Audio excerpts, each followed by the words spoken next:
নমস্কার দর্শক বন্ধুরা, চলে আসলাম তোমাদের কাছে আরও একটা ঘটনা নিয়ে। তবে প্রত্যেক দিনের মতো তোমাদেরকে বলবো, আজকের ঘটনাটাও কিন্তু যারা 18 বছরের নিচে আছো তারা কিন্তু আজকের ঘটনাটা শুনতে পারবে না, অবশ্যই কিন্তু স্ক্রিপ্ট করবে, কেউ কিন্তু শুনবে না। আর যারা আজকে 18 বছরের ওপরে আছো তারাই কিন্তু শুনবে। আজকে ঘটনাটা সোজাসুজি কিন্তু প্রাপ্তবয়স্কদের জন্য।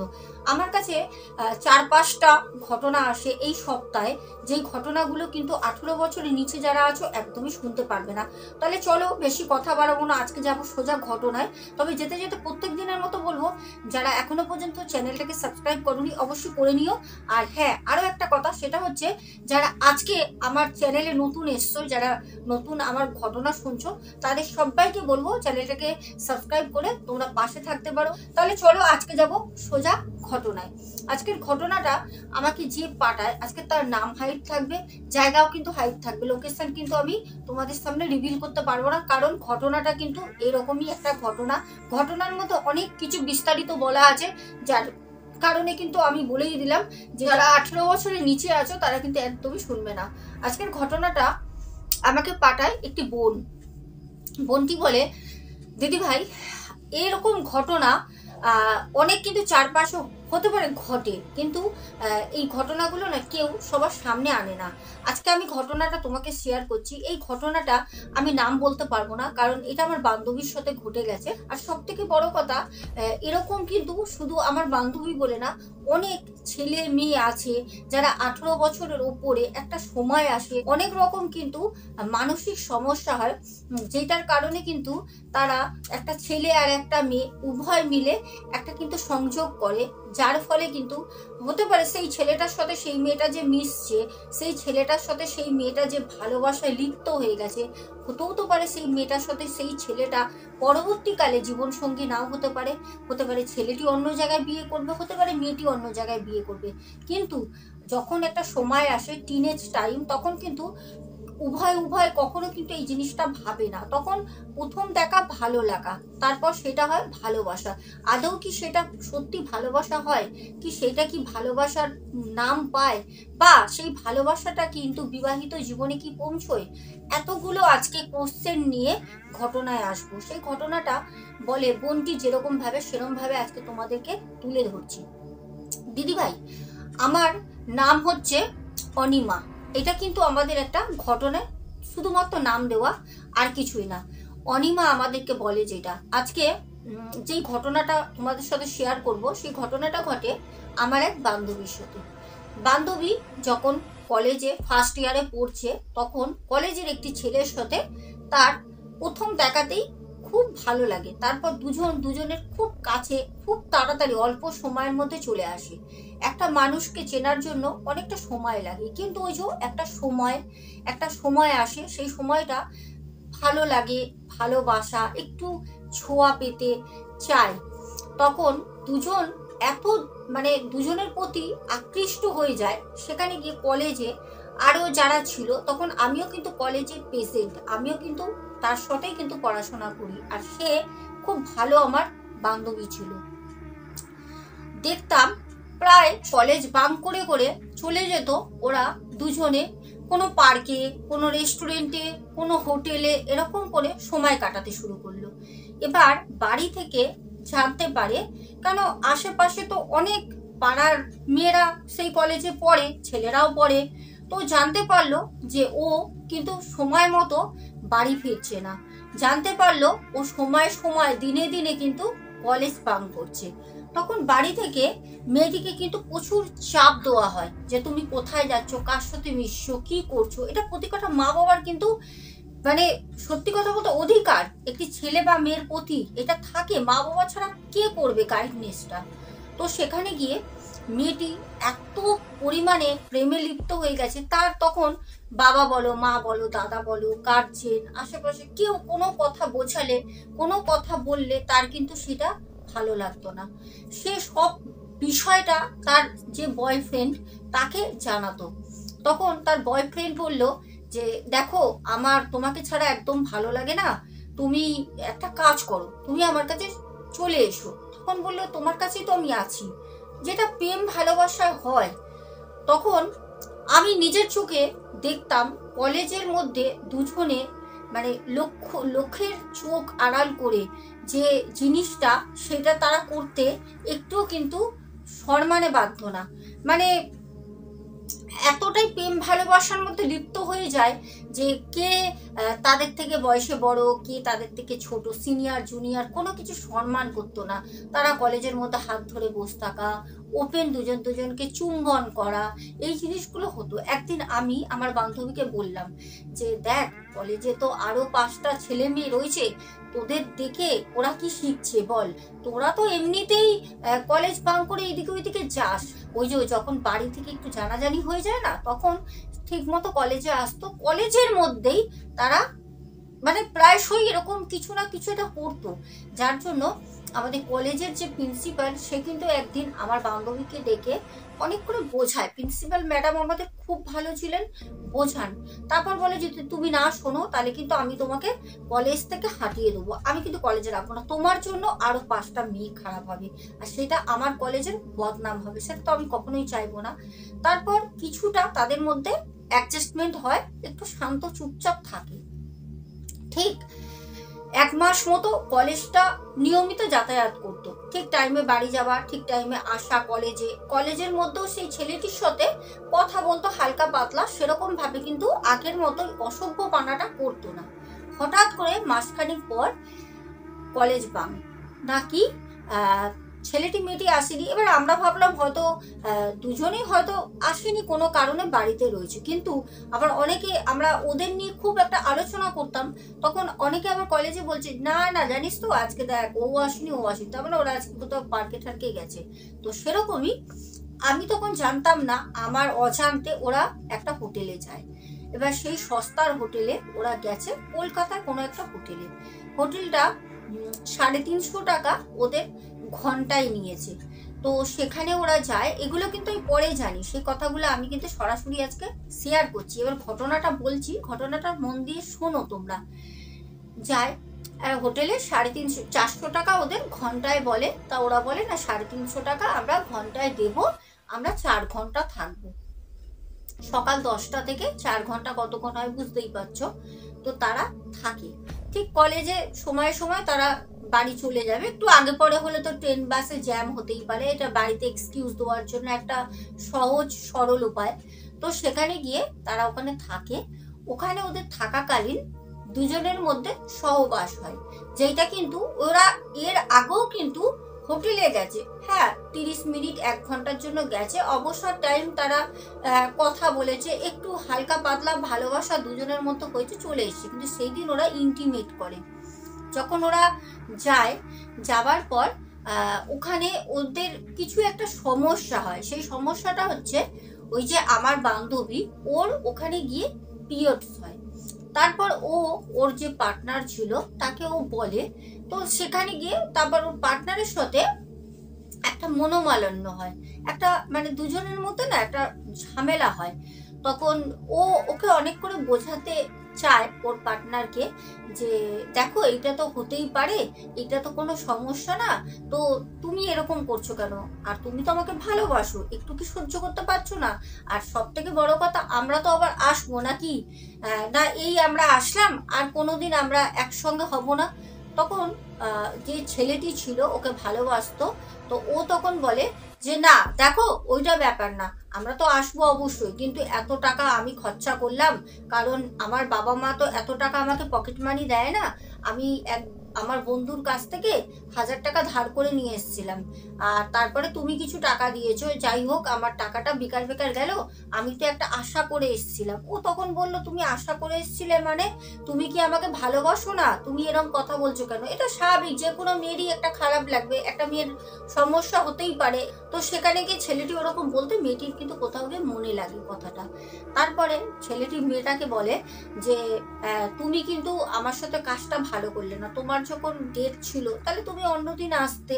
তা এরকম দুজনের মধ্যে হয় যখন, তখন আমার যে বান্ধবী ওর বয়ফ্রেন্ডকে অনেক করে বোঝানোর চেষ্টা করে, দেখো তোমার যদি ইচ্ছা থাকে তোমাকে আমি না করবো না, ঠিক আছে, তোমার যা ইচ্ছা হয় তুমি করো, কারণ তুমি যখন তোমার পকেটের টাকাটা তুমি দেখছো, তুমি আমার শরীরটা দেখছো না।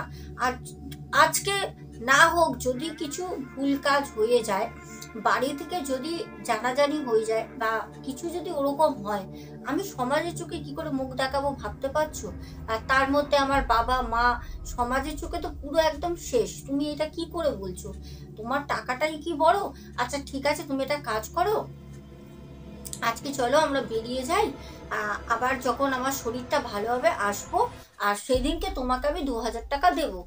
তখন ও বলল যে না, টাকা নিয়ে আমার কোনো লাভ নেই, যাকে যা হয়েছে হয়েছে, ভালো হয়েছে, এরপরে আমি আর আসবো না। মানে এখানে বিষয়টা হচ্ছে, আমার যে বান্ধবী সে ছিল পুরো গদ্ধ বোকা। ভালো শুধু ওই বাসতো, ছেলেটি ওকে ভালোবাসতো না। কারণ দুজন দুজনকে ভালোবাসলে দুজন দুজনকে বুঝবে, একটা মেয়ের সমস্যা হতেই পারে। আমার বান্ধবীকে এরকম ছোট বড় কথা, নোংরা নোংরা কথা বলে, ও টাকার কথা ওখানে তোলে। ভালোবাসার মধ্যে টাকার প্রশ্ন কোথা দিয়ে আসে ভাই? সেখানে টাকার কথা তোলে। তো যাই হোক, সেখানে গিয়ে আমার যে বান্ধবী, ওর খুব খারাপ লাগে, ও না খুব চুপচাপ হয়ে যায় সেই দিনের পর থেকে। ও পরের দিন থেকে যখন কলেজে আসতো, যেহেতু কলেজের মধ্যে ওদেরকে এত রোমিও জুলিয়েট বলা হতো, তো সেখানে গিয়ে আস্তে আস্তে সবাই ওদের নিয়ে আলোচনা করতো, ওরা আসলেও করতো না আসলেও করতো। সেখানে গিয়ে যখন দেখতো যে আমার বান্ধবী চুপচাপ একদম, ছেলেটির সাথে সেরকম ভাবে কথা বলতে গেলে ছেলেটি ওকে ইগনোর করতো, একটু এড়িয়ে এড়িয়ে চলতো। তারপর মাস দুয়েক যাওয়ার পর দেখতাম মেয়েটা না আস্তে আস্তে আস্তে আস্তে না শুকনো হয়ে যাচ্ছে। আমি নিজের চোখে দেখেছি আমার বান্ধবীকে কিভাবে তিলে তিলে ও মৃত্যুর পথে গেছে। আস্তে আস্তে আস্তে আস্তে না একদম মানে শুকিয়ে যেত, চোখের নিচে কালি পড়ে গেছে। ওকে দেখতে শুনতে কিন্তু খুব সুন্দর ছিল। আর ছেলেটা ঠিক 2 মাস পর থেকে কলেজের যে নতুন নতুন আরো মেয়েরা আসছে তাদের সাথে বন্ধুত্ব করছে, তাদের সাথে ঘুরছে, তাদের সাথে কলেজের মধ্যে খাচ্ছে, মানে কাঁধে হাত দিয়ে বসে গল্প করছে। একটা মানুষ যদি কাউকে ভালোবাসে, সেটা ছেলে হোক মেয়ে হোক, তাহলে সে কখনো দেখতে পারবে না যে অন্য মেয়ের কাঁধে হাত দিয়ে গল্প করছে, তার পিঠে হাত দিয়ে দাঁড়িয়ে রয়েছে, এটা কখনোই দেখতে পারবে না। বা একটা ছেলেও কিন্তু কখনো দেখতে পারবে না যে আমার গার্লফ্রেন্ড, আমি ওকে এত ভালোবাসি, ও অন্য ছেলের আসরে বসে গল্প করছে, একটা ছেলের গায়ে হাত দিয়ে আছে, বা সেই ছেলেটা ওর গায়ে হাত দিয়েছে। এটা কখনো হয় না যদি ভালোবাসাটা সত্যি হয়। এরকম ও দেখতে দেখতে আমি ওকে জিজ্ঞাসা করতাম যে আচ্ছা কি হয়েছে রে, তুই এরকম চুপচাপ হয়ে গেছিস, তোর সাথে কি ওর ব্রেকআপ হয়ে গেছে? ও তখন বলতো না, ও না কোনো কথা বলতে চাইতো না, শুধু গুমড়ে গুমড়ে থাকতো। একদিন খুব মনে আছে, সন্ধেবেলা আমাদের কলেজ সেদিনকে বেরোনোর পর, শীতের সময় ছিল, বেশ অন্ধকার হয়ে গেছে, 5:30 বাজে। ও ট্রেন ধরবে বলে দাঁড়িয়ে রয়েছে, আমিও ট্রেনে করেই বাড়ি যাই, আমার পথটা আলাদা ওর পথটা আলাদা।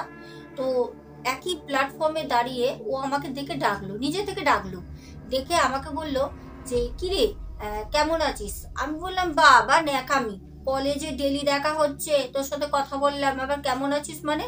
তখন ও বললো না এমনি তোকে জিজ্ঞাসা করতে ইচ্ছা হলো, বল না কেমন আছিস। তো বলে ও না আমার গালে হাত দিল, দিয়ে বললো কি ভালো থাকবি। আমি তখন ওকে বললাম কি কেন এরকম বলছিস কেন, ভালো থাকবো মানে তুই ভালো থাকবি না? তখন ও আমাকে বলল যে তোর যদি বাড়ি যেতে ঘন্টাখানিক লেট হয় তাহলে কি খুব অসুবিধা হবে? আমি তখন বললাম কেন, কোথাও কি যাবি? তখন ও আমাকে বলল তোর সাথে আমার কিছু কথা আছে। আমি বললাম হ্যাঁ বল। তখন ও আমাকে হাত ধরে প্ল্যাটফর্মের ওপরে যে বসার থাকে জায়গাগুলো, সেখানে নিয়ে গেল। ঠিক নিয়ে গিয়ে বললো কি একটু বস, বলে ও একটা জলের বোতলও কিনে আনলো, এনে জলের বোতলের মুখটা খুলে প্রথম আমাকে দিল, বললো একটু জল খা। আমি বললাম না না আমি জল খাবো না, আর ঠান্ডার মধ্যে এখন জল খাবো না রে, আবার বাড়ি যাবো না, বাথরুম পেয়ে যাবে, আমার বাড়িটা অনেকটা দূর, ওর বাড়িটা অতটা দূর না, কাছে। তো ও বললো কি খা না, আমি দিচ্ছি যখন খা একবার। তো আমি ওর কথা কিছু মাথা মুন্ডু সেদিন বুঝিনি, আমি ওর দিকে না তাকিয়েই রইলাম। ও আমাকে জলের মুখের বোতলটা খুলে দিয়ে বলল খা। আমি 2 ঢোক জল খেয়ে ওকে দিলাম, ও দেখলাম পুরো জলটা খেয়ে নিল। আমি বললাম কি হয়েছে বলতো? ও আমার পাশে বসলো। অনেকক্ষণ আমাদের পাশে একজন বয়স্ক জেঠু বসেছিলেন, তা ওনার উঠে যাওয়ার অপেক্ষা করছিল, আমাকে অনেক রকম নানা রকম কথা বলছে এটা সেটা, আমি আসল কথাটা ওর মুখ থেকে শোনার অনেক চেষ্টা করছিলাম। তারপর সেই পাশে জেঠুটা যখন উঠে যায়, তখন ও আমাকে বলল জানিস আমি ওর সাথে একটি হোটেলে গেছিলাম কলকাতায়, আজ থেকে 2 মাস আগে। আমার সেদিনকে পিরিয়ডস হয়েছিল। যাওয়ার পর আমি জানতাম না যে হট করে হবে। ও ও সেদিনকে আমার সাথে খুব খারাপ ব্যবহার করেছে। আমার না সেই দিনটা মনে না কোথাও গিয়ে এত ব্যথা লেগেছে আমি ভুলতে পারছি না। তারপরে আমি ভেবেছিলাম হয়তো ও একটা আশা করেছিল, আমিও তো সেই আশাতেই গেছিলাম, ভালোবাসার মধ্যে যেটা হয়। তো সেখানে গিয়ে হয়তো ওর রাগ হয়েছে কোনো কারণে যে আমার শরীরটা হট করে খারাপ হলো বলে। কিন্তু তারপর থেকে ও এরকম ভাবে পরিবর্তন হয়ে গেল, দেখেছিস কলেজের নতুন নতুন মেয়েগুলোর সাথে কিরকম করে আড্ডা দেয়, কথা বলে, আমাকে তো পাত্তাই দেয় না। আমি তখন বললাম, জানিস তো সত্যি কথা বলতে আমি তোকে কথাটা জিজ্ঞাসা করতাম, আসলে কি বলতো, আমি কোনোদিন তো তোদের মধ্যে ঢুকিনি, তুই যতটা আমাকে জানাস আমি তো ততটাই জানি বল। তবে হ্যাঁ তোকে বলবো, দেখ যা হয়েছে হয়েছে, তুই একটা কাজ কর, তুই ওকে না ছেড়ে দে, ওর কাছ দিয়ে সরে আয়। ইন ফিউচার তুই ভালো পার্টনার পাবি, বা তোর বাড়ি থেকে যখন দেখাশোনা করে বিয়ে দেবে তখন করবি। তুই আমাকে দেখ তো, আমি কি কোনো ছেলেকে প্রেম করি? আমাকে কি দেখতে খারাপ? আমাকে কি বলতো কলেজের ছেলেগুলো কি চান্স নেয় না? আমি তাদের পাত্তা দিই, যারাই আমার প্রতি বেশি আকৃষ্ট হয় আমি তাদের দাদা ভাই বানিয়ে নিই। কি দরকার বল? বাবা মা কষ্ট করে পড়াচ্ছে, পড়াশোনা করব, একটা জীবনে প্রতিষ্ঠা হব, কাজ করব, কত কিছু স্বপ্ন থাকে, কি হবে বলতো এসব প্রেম করে? আর সব থেকে বড় কথা, এখনকার প্রেম কি বলতো, প্রথম দিন দেখে বলবে তুমি কেমন আছো, দ্বিতীয় দিন বলবে চলো না ঘুরতে যাই, তৃতীয় দিন নিয়ে যাবে হোটেলে, ব্যাস তারপরে তো পরের দিন দেখবি ব্রেকআপ। আর দেখ না তোরও তো সেইটাই হয়েছে বল, আমি এই জিনিসটা আগে থেকেই জানি, তোকে তো আমি আগেও বারণ করেছি। তখন আমি না আমার বান্ধবীকে কথা বলে বলি, ও অঝরে বসে বসে কাঁদে। আমি না সত্যি কথা বলতে ভাবলাম, হ্যাঁ এটা হয়, ও তো প্রথম ওকে ভালোবেসেছিল, হয়তো ও সেই জিনিসটা ভুলতে পারছে না, হয়তো তার জন্য কাঁদছে। কিন্তু এখানে কিন্তু ঘটনাটা শেষ হয়নি। যদি সেই দিন ও বুঝে যেত তাহলে হয়তো এত কিছু হতো না। কিন্তু ও কি করলো, যেদিনকে ট্রেনে আমি বাড়ি চলে গেলাম, ও কিন্তু ট্রেনে করে বাড়ি গেল। আমার মনটা কোথাও গিয়ে খুব উতাল পাতাল করছিল, যে ওকে দেখে আমার না ঠিক ভালো ঠেকছিল না। আমি বাড়ি থেকে তাড়াতাড়ি করে ফোনে রিচার্জ করেই আমি ওকে একটা কল করলাম, তখন 8:30 বাজে। আমি ফোন করে বললাম, কিরে বাড়ি গেছিস? ও আমাকে বললো, হ্যাঁ বাড়িতে এসছি তো, এই তো বাবা মায়ের সাথে বসে টিভি দেখছি। খুব ভালো মুডে ছিল। আমার না মনটা কোথাও গিয়ে অস্থির অস্থির করছিল যে ও কিছু করবে না তো। খুব ভালো ওর বান্ধবী ছিলাম, ও আমার খুব ভালো বান্ধবী ছিল, কিন্তু কোথাও থেকে যেন ওই প্রেমে পড়ে ওই 3-4 মাস পুরো জীবনটা ওর না নষ্ট হয়ে গেল। তারপরের দিন আমাকে ওর বাড়ি থেকে ফোন করে সকালবেলা, একটা আননোন নাম্বার আমার ফোনে আসে, তখন সকাল 10টা বাজে, আমি কলেজে যাব বলে রেডি হচ্ছি। তখন ফোন করে আমি ফোনটা যখন রিসিভ করলাম, আননোন নাম্বার দেখে না প্রথমে ধরছিলাম না, একবার রিং হয়ে যাওয়ার পর দ্বিতীয়বার যখন কলটা আসে আমি তখন রিসিভ করলাম, দেখলাম ওর বাবা ফোন করেছে। কারণ ওকে যে আমি রাতের বেলা ফোন করেছিলাম, ওর বাবা কল লিস্ট দেখেছে কে কে ফোন করেছিল আমার মেয়েকে, তখন দেখে আমাকে ফোন করে বলল, আচ্ছা তুই বলছিস? আমার গলা শুনে বাবা ওর বুঝতে পেরেছে, কেন জানতো আমি ওদের বাড়িতেও গেছি 2-1 বার। আমি বললাম, হ্যাঁ কাকু কি হয়েছে? তখন আমাকে বলল, একটু কলেজে ফোন করে বলতে পারবি আমার মেয়েটা মারা গেছে রে। আমি বললাম, কি বলছো কাকু, তুমি কি বলছো এইসব? আমার না সত্যি কথা বলতে যখন মানে ওর বাবা আমাকে ফোন করে বলে, আমার না সত্যি কথা বলতে পুরো সারা শরীর মানে কাঁপছে, থরথর থরথর করে কাঁপছে। আমি বলছি মারা গেছে মানে কি করে, আমার সাথে এত কথা বললো।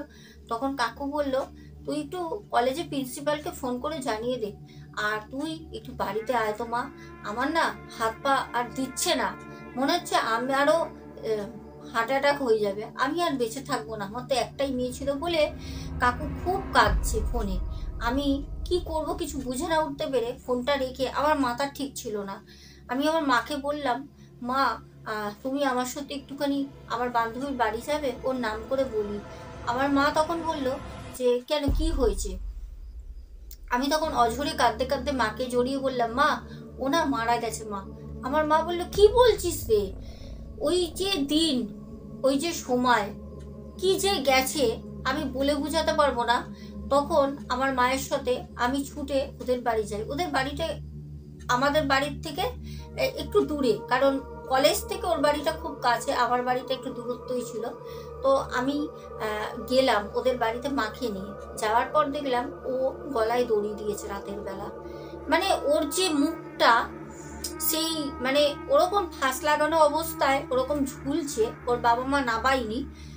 মানে দেখা মাত্র আমাকে প্রথম ফোন করে, ওর ফোন থেকে নাম্বারটা পেয়ে।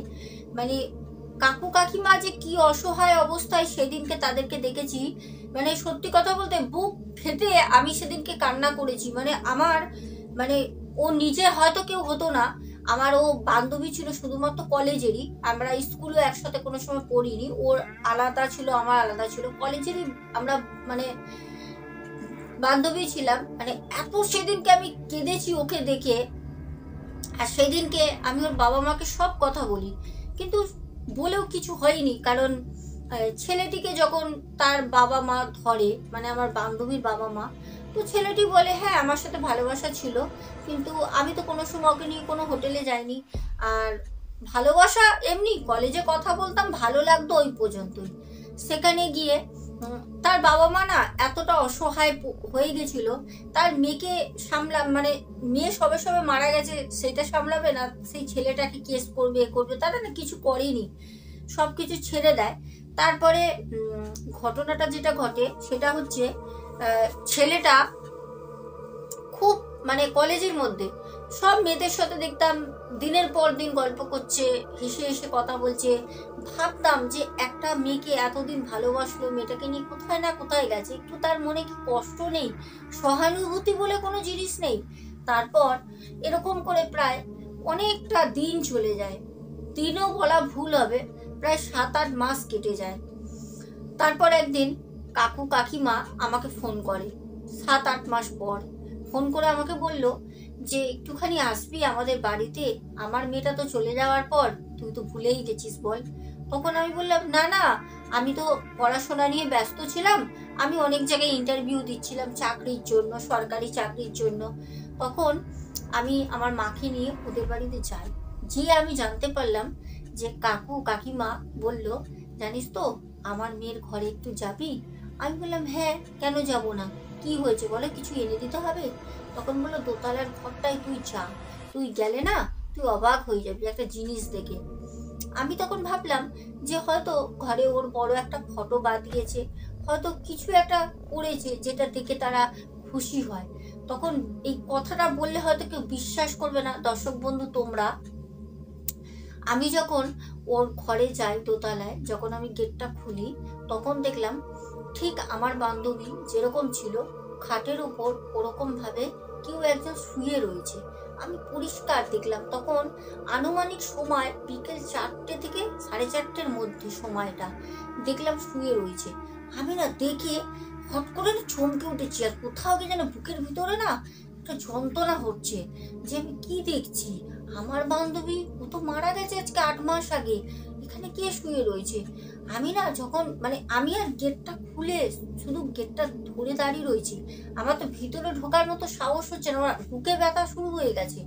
তখন আমি দেখলাম পরিষ্কার আমার দিকে ঘুরলো আমার সেই বান্ধবী, ঘুরে না মানে কি যে বলবো, ওর যে সেই চোখের চাউনি, ওর যে মুখ, আর মৃদু মুখের মধ্যে একটা হাসি, মুচকি হাসি দিয়ে ঘুরে আমার দিকে দেখছে। আমি মানে ওই যে মুহূর্তটা বলে বুঝাতে পারবো না। আর দর্শক বন্ধু আমি তোমাদের বলছি আমার পুরো সারা শরীর কাঁটা দিয়ে উঠেছে, মানে ওই যে দৃশ্য, এটা কিভাবে সম্ভব হয়, একটা মেয়ে 7 থেকে 8 মাস আগে মারা গেছে গলায় দড়ি দিয়ে, সেই মেয়েটা খাটের মধ্যে শুয়ে রয়েছে, আবার কি ওকে দেখে হাসছে। ও ওই দৃশ্য দেখে কোনো রকমের গেটটা মানে বন্ধ করে সিঁড়ি দিয়ে তাড়াতাড়ি নেবে এসে মানে এত হাঁপাচ্ছে আর প্রচন্ড গা গুলাতে শুরু করে আমার।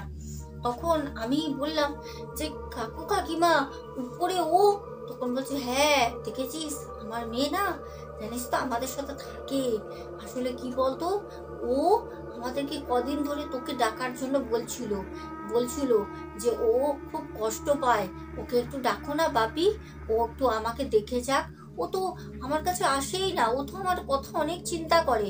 আর সত্যি কথা বলতে ওই জন্য তোকে ফোন করে ডাকলাম, জানিস আমার মেয়ে না তোকে খুব মনে করে, আর জানিস তো ওর মায়ের সাথে রাতের বেলা অনেক গল্প করে, যেদিন মরে গেল সেদিন সন্ধেবেলা তোকে যা যা বলেছে সেই কথাগুলো না ওর মাকে রাতের বেলা বলে, জানিস তো প্রত্যেকদিন রাতে ওই কথা বলে, ওই জন্যই তো তোকে আমি ডেকে পাঠালাম, তুই ভয়তে চলে আসলি, আমার সাথে চল। আমি তখন বললাম, কাকু কাকিমা তোমরা কি পাগল হয়ে গেছো? তোমাদের মেয়ে মারা গেছে, তার আত্মা মুক্তি পায়নি, ও তো ঘরে রয়েছে, তোমরা কি, তোমাদের মাথা খারাপ হয়ে গেছে? তোমরা কি করছো পাগলামি? এই তোমরা 2021, তখন 2021 সাল ছিল, 2021-এ দাঁড়িয়ে তোমরা আজ কি করছো? তোমরা ওর মুক্তি দাও, ওর আত্মার শান্তি করো, নাহলে ও অতিষ্ঠ হয়ে এরকম ঘুরে বেড়াবে, ও তো শান্তিতে নেই। তখন কাকু কাকিমা খুব কাঁদলো, কেঁদে বললো, আমাদের তো একটাই মেয়ে ছিল রে মা, আজকে যদি আমরা ওকে মুক্তি দিয়ে দিই তাহলে পরে আমরা কাকে নিয়ে থাকবো বল? তখন আমার মা বলল যে দাদা, এটা তো নিয়তি, এটা তো আপনাদের মানতেই হবে, আপনার মেয়েকে এরকম করে ঘরে রাখতে পারেন না। ওই সময় বিশ্বাস করবে না, যখন আমরা নিচে কথাগুলো বলছি তখন ওর দোতলার ঘরে প্রচন্ড পরিমাণে মানে জিনিস ছুঁড়ে ছুঁড়ে ফেলার শব্দ শুনছি। তখন কাকু কাকিমা বলছে কি, তোমরা চলে যাও, আমার মেয়ে না খুব রাগ করেছে, ও রেগে গেছে, তোমরা চলে যাও। আমরা তখন বললাম যে আপনারা ভুল করছেন, এই জিনিসটা ঠিক হচ্ছে না, ও আর মানুষ নেই। মানে ওইটা বলতে বলতে কোনো রকমে মায়ের হাত ধরে আমি ওদের বাড়ি থেকে বেরিয়ে যাই। আমি আর মা ওদের বাড়ি থেকে বেরিয়ে প্ল্যাটফর্মে এসে প্রায় 1 ঘন্টা, ট্রেন ধরিনি, ট্রেনের পর ট্রেন চলে যাচ্ছে, আমি আর মা চুপ করে দুজন বসেছিলাম। আমরা দুজন দুজনের সাথে কথাও বলিনি যে কি আমরা দেখে আসলাম, কি ঘটলো, বাস্তবে কি হচ্ছে, এটাও কি সম্ভব? তারপর অনেক পরে একজন প্ল্যাটফর্মে এসে আমাদেরকে বলল যে আপনাদের দেখে খুব বিধ্বস্ত মনে হচ্ছে, আপনারা কোথা থেকে এসছেন, আপনারা তো এখানে থাকেন না। তখন আমরা বললাম, না না, আমরা বাড়ি যাব, আসলে একটা বাড়িতে গেছিলাম, একটু ঝামেলার মধ্যে আছি তাই। তারপর আমরা উঠে ওখান থেকে বাড়ি যাই। বাড়ি যাওয়ার পর বাবার সাথে আলোচনা করে আমার মা। তখন আমার বাবা বলল, তুমি একটা কাজ করো, একদিন আমাকে নিয়ে, আমাদের যে গুরুজি আছে, মানে আমাদের বাড়িতে সব পুজো উনি করেন, ওনাকে নিয়ে আমার বাবা মা একদিন ওনাদের বাড়িতে যায়। কিন্তু বাড়িতে ঢুকিনি, ওই আমার বান্ধবীর বাবাকে ফোন করে আগে থেকে বলা ছিল বাইরে আসে, গুরুজি ওনাদের কিছু কাজ করতে দেয়। কারণ তখন মানে বোঝানোর পর ফোনে ফোনে আমার বাবা যখন বোঝাতো আমার বান্ধবীর বাবাকে, তারা বুঝতে পারে যে সত্যি তো আমার মেয়ে মারা গেছে, তার আত্মাটা রয়েছে। আসলে যে কাকিমা ছিল, মানে আমার বান্ধবীর মা, সে কোনো মতে মানতে পারছিল না যে আমার মেয়ে মৃত্যুর পরে আমাদের সাথে ছেড়ে যাতে না যায়। তারপর আমার বাবা সেই গুরুজির হাত ধরে সেই কাকুকে অনেক বুঝিয়ে তারপরে কিন্তু আমার বান্ধবীর বাড়িতে 3-3 বার বাড়িতে কীর্তন দেয়, 3-3 বার। তারপর 2 বার তার শ্রাদ্ধ করে বাড়িতে, একবার তো মৃত্যুর পর হয়, তারপর আবার করে। ও যে কুমারী মেয়ে ছিল, মানে অবিবাহিত, তার জন্য অনেক অনেক মানে বিশাল আয়োজন করে ওর কিন্তু শ্রাদ্ধ শান্তি হয়, ওর আবার শেষ কাজ করানো হয়। তারপর থেকে কিন্তু কাকু কাকিমা আস্তে আস্তে সেই জিনিসটা ভুলতে তো কখনোই মা বাবা পারে না, কিন্তু তারা এখন সুস্থ আছে, ভালো আছে, মানিয়ে নিয়েছে সবকিছু। আর তার সেই আমার বান্ধবীর আত্মা কিন্তু আর দেখা যায় না, ও কিন্তু মুক্তি লাভ করেছে। এটাই ছিল আজকের ঘটনা। খুব অদ্ভুত ঘটনাটা আজকে আমাদেরকে অনামিকা বলেছে। অনামিকাটা যদিও একটা নাম দেওয়া, ওর অন্য নাম আছে, তবে আমি একটাই কথা বলবো যে ভালোবাসা জিনিসটা খুবই, ভালোবাসার জিনিসটা খুবই ভালো, কিন্তু ভালোবেসে অন্ধ হয়ে যাওয়াটা একদমই ভালো না। আর কি বলবো বলো তো, আজকালের সমাজে না ছেলেমেয়েরা কখনোই বোঝে না, বোঝাটা ছেলে মেয়েদের খুব দরকার। কারণ হচ্ছে নিজের ভালোটা নিজেকে বুঝতে হয়। তবে যেতে যেতে একটাই কথা বলবো যে ঘটনাটা কেমন লাগলো অবশ্যই বলো। ঘটনাটা আমি বলতে বলতে কোথাও গিয়ে খুবই শোকাহত হয়েছি, খুবই ইমোশনাল হয়ে পড়েছি। কারণ শুধু সেই অনামিকার যে বান্ধবী, তার কথা, তার বিশেষ করে বাবা মায়ের কথা ভেবে আমার সত্যি খুব কষ্ট লাগছে, খুব কষ্ট লাগছে। অনেক ঘটনা আমি পাই, ব্যাক টু ব্যাক অনেক ঘটনাই পরকীয়া নিয়ে এসছে, এরকম ঘটনা আমি পাচ্ছি যে, কিন্তু এই ঘটনাটা সত্যি কোথাও গিয়ে যেন খুব কষ্ট লেগেছে। যাই হোক দর্শক বন্ধু, তোমাদেরকে বলবো, আশা করি তোমাদের ঘটনাটা শুনে কেমন লাগলো তোমরা কমেন্ট সেকশনে জানিও। যেতে যেতে ঘটনা পাঠানোর জন্য ঠিকানাটা একবার বলে দেবো, সোনাবর্ষা 14 হচ্ছে আমার ইনস্টা আইডি। ওখানে তোমরা ডিএম অথবা ভয়েস মেসেজ করে ঘটনা শেয়ার করে দাও।